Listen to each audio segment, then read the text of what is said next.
Hey there, this is Matt Gorman with dothemiles.tv. Today we're going to talk about bicycle anatomy, the parts that make up a road bicycle. We're going to start at the top and we'll work our way down to the ground. For starters, we have the saddle. The saddle is connected to the seat post, which then goes into this part of the bicycle frame. We'll get to that in a minute. We have saddle and seat post. Up in the front, we have our handlebars. At the end of our handlebars, we have our brakes, and these are our brake hoods. A very common riding position during road cycling is in the brake hoods, or on the brake hoods. Another common riding position might be in the drops. Thirdly, we have riding on the top of the handlebars. Out in front of the brake hoods, we have our brakes. We slow the bike down and stop it by squeezing our brakes, and these levers here behind the brakes are the gear shifters, and that's how we shift gears. Attached to the handlebar going back to the bike, we call this the stem. The stem wraps around this top portion of the fork, which holds the front wheels, is called the fork.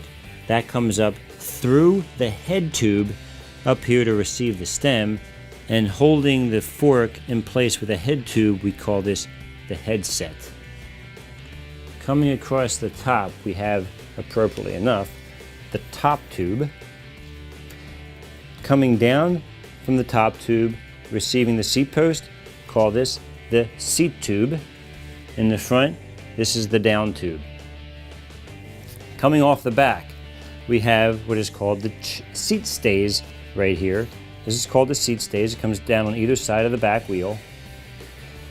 And meeting up with the seat stays, going back into the center or lower part of the bike, we call this the chain stays. Now, this is called drive side of the bike and the non-drive side because all our components are on this side. So here's the chain. This is the chain stay. We have the chain stay on the other side too, which technically might be referred to as the non-drive side chain stay, but it's not inappropriate just to call these two together the chain stays. So that's basically the frame of the bicycle. So let's look at our component systems, look at our gearing systems. Up here we have the crankset, and just to give an idea of what the entire crankset looks like, I have one in my hand here, which is the crank arms plus the chain rings.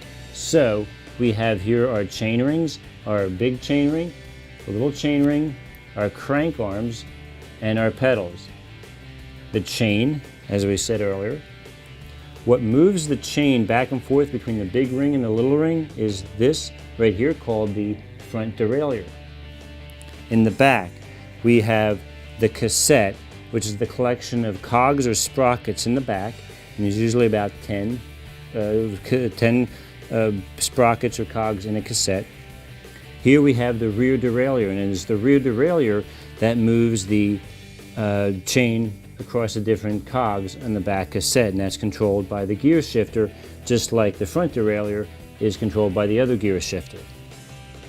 Lastly, we have the wheels and the tires, which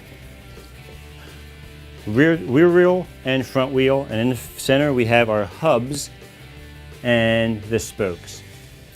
That is the quick and dirty of bicycling anatomy. This has been Matt Gorman with dothemiles.tv. Have a great day.